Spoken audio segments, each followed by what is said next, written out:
They're a deterrent for drugs coming into the campus. And they're also just a useful tool for us to have. The things they can do, it would take several police officers a very long time to get done what a dog can do in a very short period of time.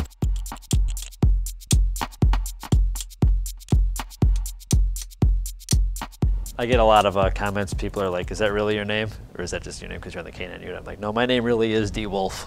I know it seems strange, but yes, I am on the K-9 unit.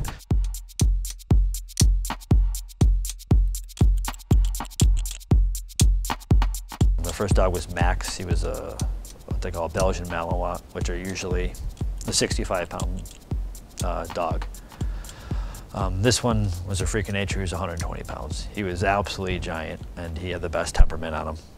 They did so much positive stuff. They had so many drug finds and so many they had apprehensions. They found lost Alzheimer's patients.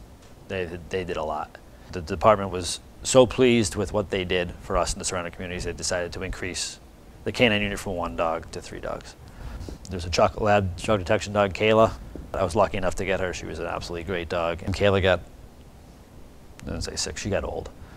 She had Lyme disease, ravaged her joints, so she had a lot of joint issues, so we retired her. We went out to a bunch of K-9 vendors, which are businesses that sell police dogs to military, police departments, corporations. And we looked at a lot of dogs, and eventually we found Bosco. He's a 5-year-old German Shepherd. He comes from the Czech Republic originally. We could go up to him and actually put our hands on him and he wouldn't bite us. That's important on a social campus. He's what they call a dual-purpose police dog. So he does narcotics detection and he does the patrol aspect of the police work. For narcotics, he does marijuana, cocaine and all its derivatives, crack cocaine, does heroin, black tar heroin, straight heroin, methamphetamines, ecstasy. Obviously, we know there's still drugs here, but we hope they're not coming in such big amounts. People realize that, if they're unlucky enough to get stopped, well, then they could be unlucky enough to have a dog smell the drugs on the outside of their car, and then their whole criminal enterprise goes down the toilet. Generally, the reaction is pretty good. I take them out for football games if I'm ever on a detail, and people always love coming up. They ask me questions. There's a lot of general interest in police canines. When we first started the K-9 unit here, people had this thought in their mind that we would walk our drug detecting dogs up and down the dormitory hallways and see if the dogs would smell drugs inside of a room. And that was never our intention, and we've never ever tried that, nor would we ever do it. A typical shift, actually, Bosco, he basically just rides around me on patrol wherever I go. He looks from one window to the next. He never sits down, doesn't lay down. He just is always watching for trouble, I guess.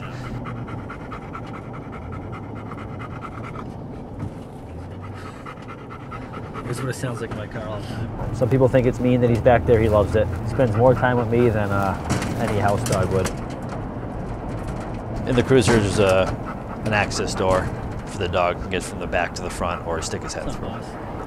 Mine's stuck about halfway, which is the perfect spot for Bosco because I can reach back and pet him. He can get some of his head through and hang out, or at the same time as he can't come to the front of the car and destroy it.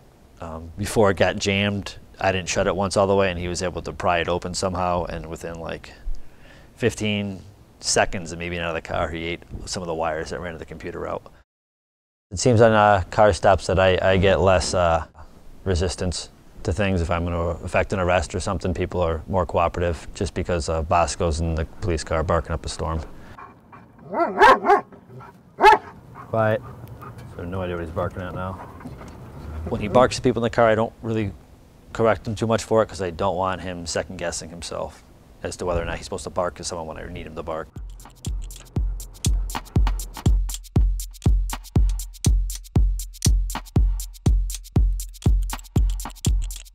I can set the temperature in the car or the computer for what I don't want it to exceed.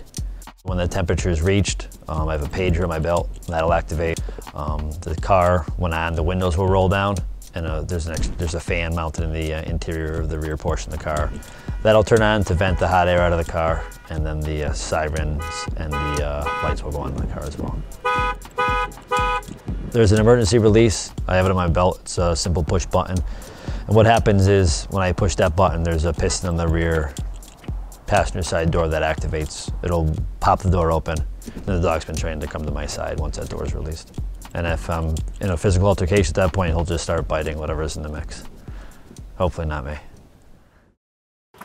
Officer Veraski, who's a K-9 officer now, has been in this department, probably about 15 years now. And she handles our other police service dog, who's Diesel. He's a Dutch Shepherd.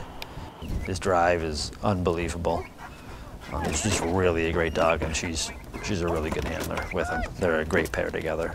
Diesel is faster, I think. It seems like he's fast. He's a really quick little dog, and he can jump. I don't know. He can jump high. I don't know I've never seen a dog jump so high. It's like a dog on springs. I've seen drugs in the ceiling like 8 feet in the air, and this dog will literally jump up and spin itself like a pirouette right underneath it. It's unreal. My name is Liana. I work for UMass Police Department, and I have a police dog. Helping me today is Officer Joe. He's from Wilbraham, and he has a police dog. Dutch Shepherd, this is what my dog is, Diesel. They're just crazy. They're like the Tasmanian devil from the cartoons. They're crazy. But they're really smart dogs. Sometimes he's smarter than me. If he had thumbs, I'd be in trouble. Because he'd be driving cars, he'd be like ordering stuff on the phone, like Chinese food. I'd be in trouble. Yeah.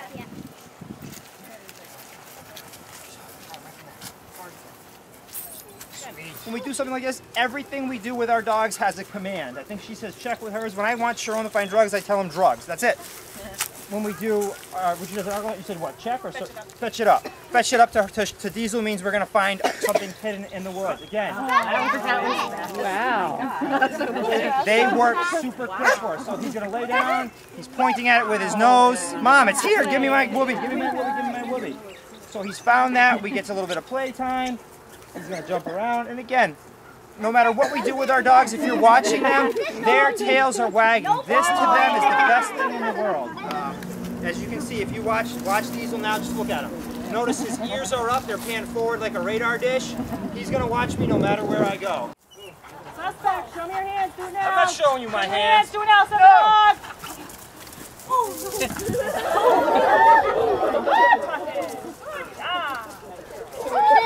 Again, when you're looking at him, I'm going to try and talk at the same time. You can see he's holding me in one spot. He's not dragging me all over the place. The other thing that you're looking at is his tail is wagging. This is not a dog who's biting because he's mad. This is a dog who's biting because this is what we taught him to do. When we do this with the dogs too, we can hit him, grab him. These are the things that the normal dog that was biting would not do. You hit that dog, it would run away from you. He is not going to let me go for anything until... Suspect, stand still. Boost! Lots. Take 2 steps away from my dog. Stand still. Boost!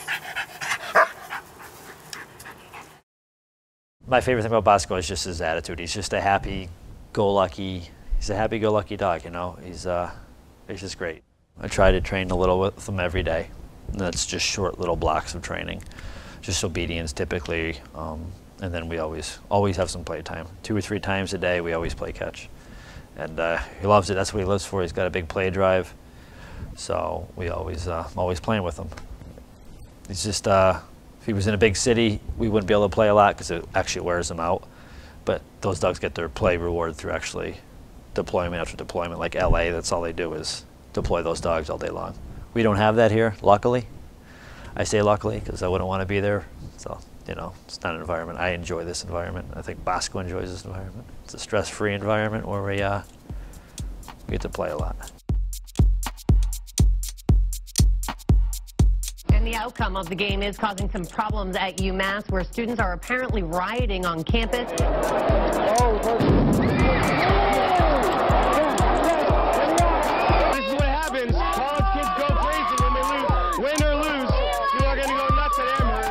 How the dogs come into play for disturbances, large-scale disturbances, is they're used either to protect either a flank or the side of a line that's pushing a bunch of people. This year, someone decided not to heed the advice to leave, or they were going to get arrested, and I believe they actually closed in on Officer Veraski and some officers. And the dog Diesel there, he was none too happy. Well, anyway, the individual ended up subsequently get arrested, and then he was charged with more than some of the other people were. We train 2 days a month, at least minimum 2 days a month, 16 hours a month. And the dogs are in the high 90s for percentage for accuracy. If I call a clean car dirty, so if I see there's drugs in this car, it's all over. I don't want to have a dog that walks up to a car and then indicates the presence of narcotics, and I pull the operator and passengers out of a car and search for drugs when there are none. You know, that's a horrible thing to do to the community. It's a lot of work for me, but worse so, I just have completely ruined someone's day for nothing.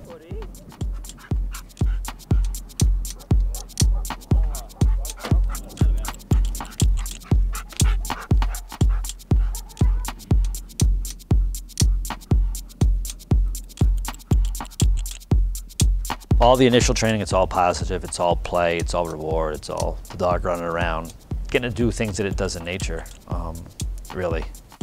So if it was a bite sleeve the dog was supposed to apprehend, the bad guy will slip the bite sleeve so the dog can carry it around and gets to run around in a circle and basically show it to everyone who's there, like it's pack. And that's what they do in the wild. Police dogs have been trained to bite and hold. They don't readjust their grip. It minimizes the actual physical harm that the suspect is receiving.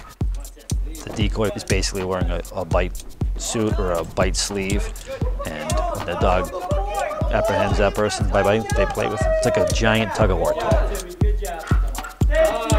Out, down, let's. Do stuff with my dog. Do stuff with my dog.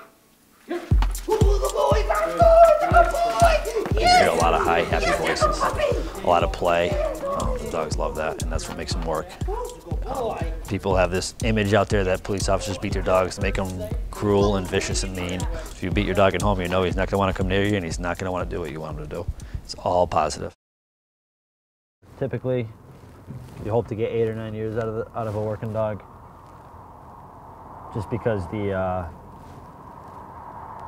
things we ask him to do are take tolls on him, on his body over time. Just the training, the running, the jumping, the bite work that he needs to do every couple of weeks just to keep himself sharp and us sharp as a team. Takes a toll on the body. You know, he has fun doing it, but just like it's like an athlete, like a football player or something. It just beats up the body after time. So, and then so we hope to get quiet. We hope to get a good couple, at least 3 or 4 more working years out of him. He'll be about 9, maybe 10 at that point, and then he'll retire with me. He'll hang out with me and my family. At least that's the goal.